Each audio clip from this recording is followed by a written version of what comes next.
Thank you for tuning in and welcome back to the Sandwich of Coherency. So let's just go ahead and jump right into this. At this point, I'm pretty sure most of you have already heard that there has been a most heinous, egregious act that has happened at the Supreme Court. Someone has leaked an opinion, 98-page opinion from the Supreme Court that may overturn Roe versus Wade. And I guess there are some serious implications to that. Now we will listen to Senator Kennedy and Senator Hawley during a Senate Judiciary Committee speak about this. And, you know, they make some really good points. And this is really, really bad. And I want to go so far as to say, and this is, mind you, this is just my opinion, based on actions by the current administration and the leaking of Judge Brewer's resignation before he was even going to leak it. You know, he found out that he was retiring courtesy of the administration.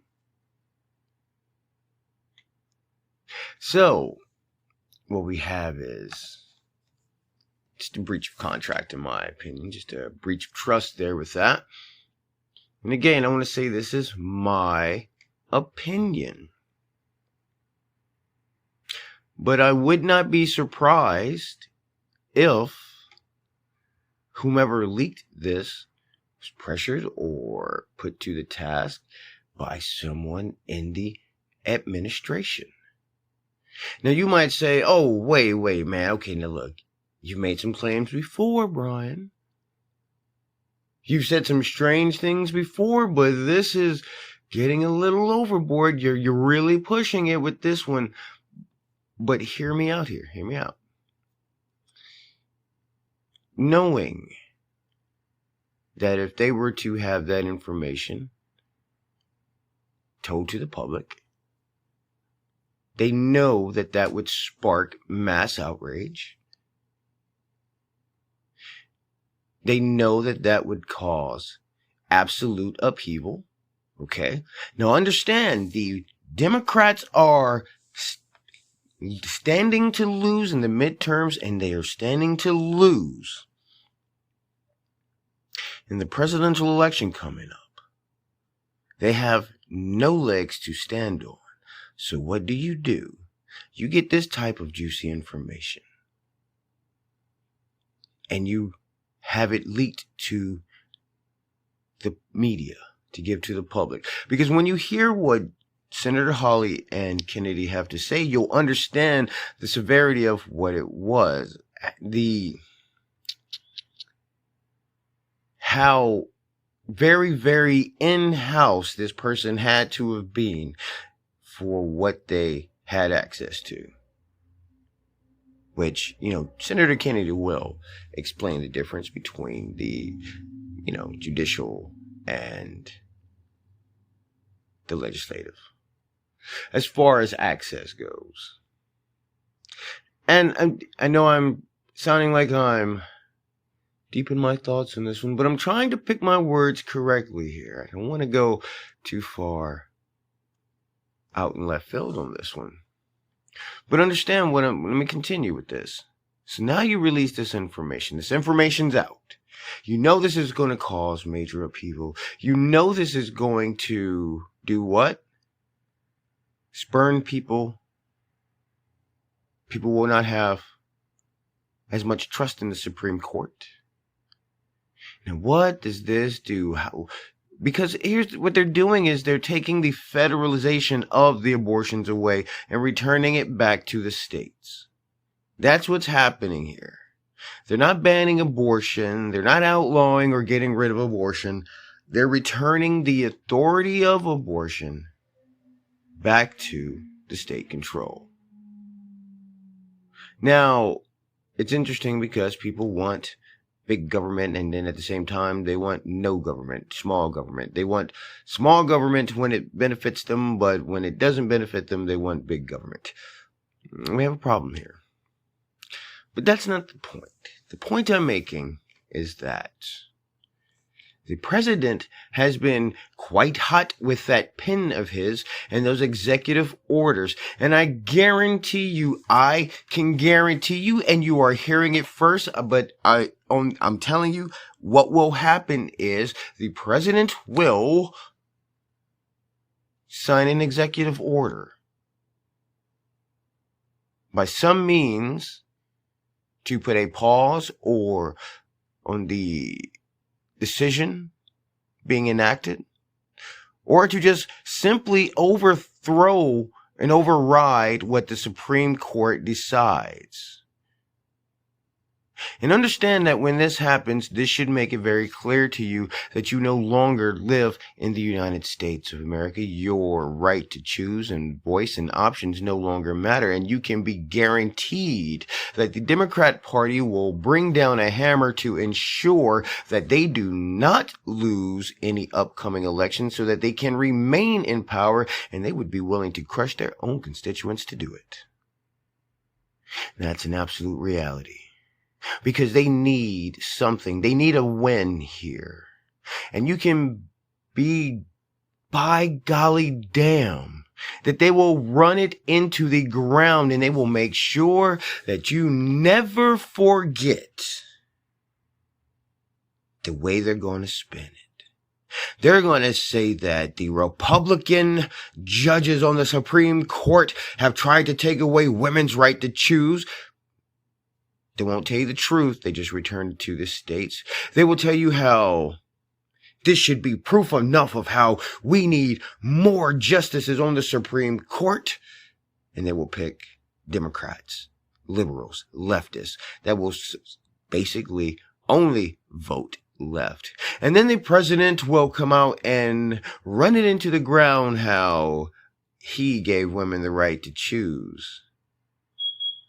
How the Republicans try to get rid of abortions, how to try to take away women's right to choose, but the president signed an executive order and gave you that choice back.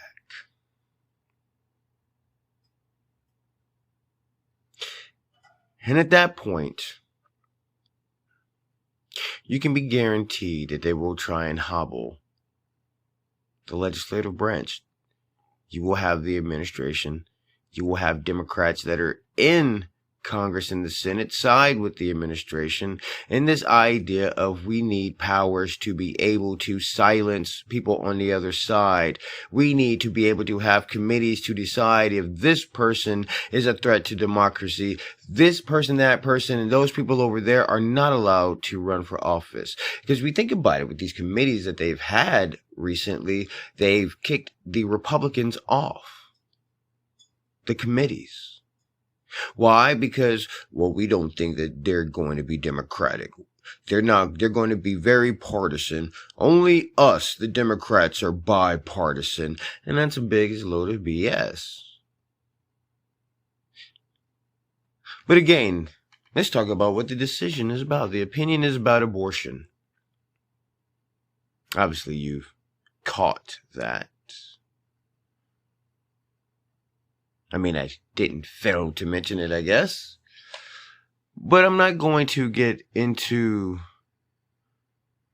what everybody expects on average. But I want to say that, look, I understand that for some people, there is a necessity for it for healthcare. It's life of the mother, save one so you don't lose both. Like, there are real reasons. And I hope that these states that are attempting to limit abortions or ban abortions take those things into effect and account and make sure that those accommodations are made for things, because let's be honest, there is a necessity for certain situations for abortion procedures to happen. But at the same time, we also have to look at the other implications of why people do it. We got things, for the most part, I know people want to say the reasons that are the most heinous, that come from the most heinous crimes to be committed, okay? I completely understand those situations. We're not going to talk about those because that's a different conversation that I'm not sure that at this moment needs to be had in the context of what we're talking about. What I'm talking about here is the moral and ethics sides of things. I think there's just some issues that we no longer want to tackle the morals. We've become morally broke, in my opinion. And this is not I'm not casting aspersions or anything at women. I'm casting aspersions at everybody, men and women. I mean, let's be honest. Guys out here, you need to be responsible. Yeah, I understand sex feels great. It's amazing. But you just can't go busting up in everything. Especially if you're broke. Wear a condom. Rub one out. Something. But, you just can't go throwing seeds everywhere. If you don't have the funds or the ability to raise a child, and if you don't have the ability or the funds to feed or take care of yourself, you definitely should maybe, refrain from actions that might make the possibility of another mouth to feed happening. I mean, there are consequences to everything, and look, like I said, I'm not trying to cast aspersions. I'm not saying whether or not a woman should or shouldn't be able to do this. I'm just having a conversation around it. Just a different asset and, different facets, different levels of it, Like, there's just so many different viewpoints to look at and talk about this. I mean, and I'll give you an example, take the African American population. It's 42, it's 41.9. I mentioned this before, but it's 42 million people. Since the passage of Roe versus Wade, 20 million African Americans have been aborted. And don't sit here and try and tell me, well, that was all health care. Don't try and say, well, they were raped or any of that. No, raped, whatever. Don't try and sell me on that. You're not pushing 20 million deaths on me like that. Understand. That's more people killed than were brought to the United States during slavery. That's more people than the African American population during the heights of slavery. That's 50% of the current population. So understand what I'm trying to explain here is that, okay, and I'll give you some. All right, look, in 1960, okay, 1960, the African American population was 18.9 million people. They made up 10.5% of the population. By 1970, there were 22. They made up 11% of the population. By 1980, there were 26. They made up 11% of the population. By 1990, there were 30 million. They made up 12% of the population. By 2000, 34 million, 12% of the population. By 2020, there's 41 million. And they still only made up 12% of the population. How does an entire group of people stay stagnant like that? I don't know if 400,000 deaths a year make a difference. Maybe, maybe not. Maybe that's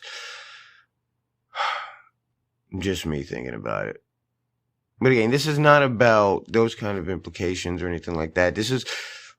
I'm just pointing out really different things that people don't talk about in these arguments. And that's, numbers versus population, population growth, population stagnation.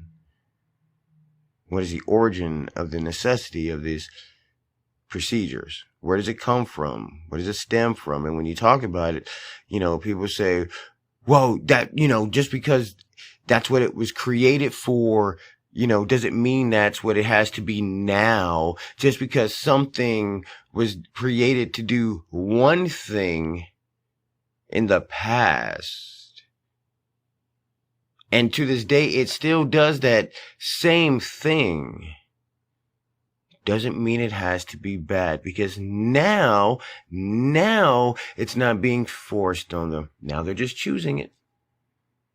We're not doing forced sterilizations. It's sterilization choice. Same procedure that was created to help with the removal and eugenics project of getting rid of African Americans.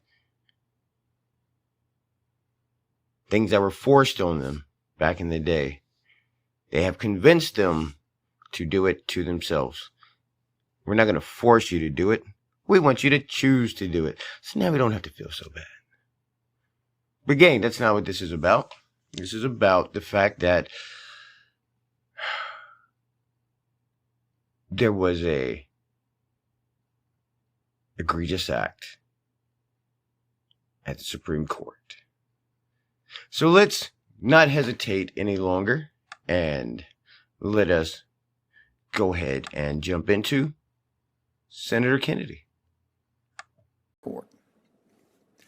Now, we're about to find out what our Department of Justice is made of. We have had an unprecedented leak. Unprecedented. As despicable as it is dangerous at the United States Supreme Court. And for those who don't understand how the United States Supreme Court works internally, it's not like the United States Congress, where thousands of people could have access to a document. This is a very finite group of folks who could have had access to that document. And this leak, regardless of whether you agree with the draft opinion or disagree, has seriously undermined the confidence that we all have in the United States Supreme Court. We're about to find out what the United States Department of Justice is made of, because it can find this leaker if it wants to. And once that leaker is found, that person should be fired. That person should be disbarred. That person should be the defendant and whomever cares to bring a civil lawsuit. And that person should be prosecuted. That person also has a pretty difficult decision to make here in the next few days. I hope that I'm accurate, believe I'm accurate, and suggesting that every person who had access to this document that was leaked, is going to get a visit by the FBI. And the person who leaked this document is going to have to either tell the truth or lie to an FBI agent, which subjects them to criminal prosecution. So let's hope that our Department of Justice does its job. and in at least a small way, tries to restore a little bit of the integrity. And you know, if you could see the look in his face, I don't know. If you're listening to this, you should see the look in his face. If you're watching this on the YouTube channel, then you're definitely catching a look at his face as he's saying this. And you can tell he's got the look of a parent that knows the answer. And he's just asked the child a question. But before the child has a chance to answer, you know, he's explaining to him. Basically letting you know, like, I know. So be careful what you say next. I have this idea just based on the look on his face that he and a few others have an idea of whom it was that is responsible for this. And I think that's why he made the point of the DOJ. Because we're going to see what the Department of Justice does. Because they are basically the police force for the White House. The very thing that they said that Trump was trying to do during his administration is literally what the Biden administration is doing. Isn't that ironic? That all the stuff that they said the previous administration would do and might do is exactly the things that the current administration is actually doing. But you have to understand their mentality is that it's only racist when the other guy does it. When I do it, it's okay. It's okay. But yeah, I really hope that the Department of Justice actually does something. But I have a feeling that this is going to be drawn out and they won't do as much as they should. I see the Judiciary Committee calling for independent action, probably from another agency. I don't know. We'll see. We'll see what happens with that. But I mean, he makes some very good points. It's a small group of people that would have access to this. Which is why I have this idea that they know whom it is, and they're just waiting to see what happens before they drop the bomb on it. Because if the Biden administration tries anything funny, they're going to drop a massive ball, especially considering we have midterms coming up. So we'll play this next bit before we close out, and let's just listen to Josh Hawley's remarks. Professor Mascott, am I correct in thinking that you were a Supreme Court clerk? Yes, for Justice Thomas. Have you ever heard of a decision, a full draft opinion being leaked months before a case was to be decided? Did that happen while you were on the court? It did not happen while I was a law clerk there, and it's really unprecedented in its breadth and shocking. You know, it didn't happen when I was there either, when I was working as a law clerk. I've never heard of it happening. I'm not aware of this ever occurring in the history of the Supreme Court, a deliberate leak, along with vote tallies as well, in what is plainly an attempt to influence the deliberations of the court and to change the opinion of the court. Tell us about the effect of this from an Article III perspective. What's the effect on the independence and integrity of the judicial branch? Well, Senator Hawley, I think it seems clear from the leak that the leakers' hope is that this will intimidate and it will undermine the legitimacy of the court and make it seem like it's not operating smoothly, where the court, I think, has been operating actually with quite a lot of collegiality. The justices are trying to apply the rule of law, and I trust that they will be able to overcome this and issue the correct constitutional decision in this case. Mr. Dupree, same question for you. I mean, Article III independence and integrity is very important. It is increasingly under assault. We saw this before, back during the first Obamacare case. We saw a concerted effort in the press beginning at about this time of the year to pressure the court into a particular outcome. But this is a radical escalation. I mean, a radical breach of the court's confidentiality, a radical breach of the court's procedures. something that really strikes at the independence of the court itself. Tell us about your view on this. I mean, what's the damage that is being done to the court here? I think it's a devastating action, what happened last night. And as you know, the Supreme Court, in order to fulfill its Article III authority, needs to deliberate in private. There needs to be an opportunity, a forum for a candid exchange of views, for the exchange of draft opinions as the justices work through these thorny constitutional questions. And when you have something like what happened here, which by all appearances appears to be a deliberate and calculated political act done for the purpose of influencing the outcome of the course, changing the course of the court's deliberations, it violates the sanctity of the fundamental core Article III role that the Supreme Court plays in our democracy. Yep. This is huge. This is huge.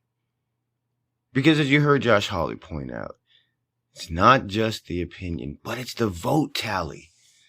The vote tally? This is not just some random person. No. This is someone whose hands were on the papers. They weren't just in the room. They weren't just in the area. No. You had direct access. This is someone that was there. So again, this goes back to my remarks about Senator Kennedy. I'm pretty sure they know exactly whom this person was. And they're waiting to see what the DOJ says.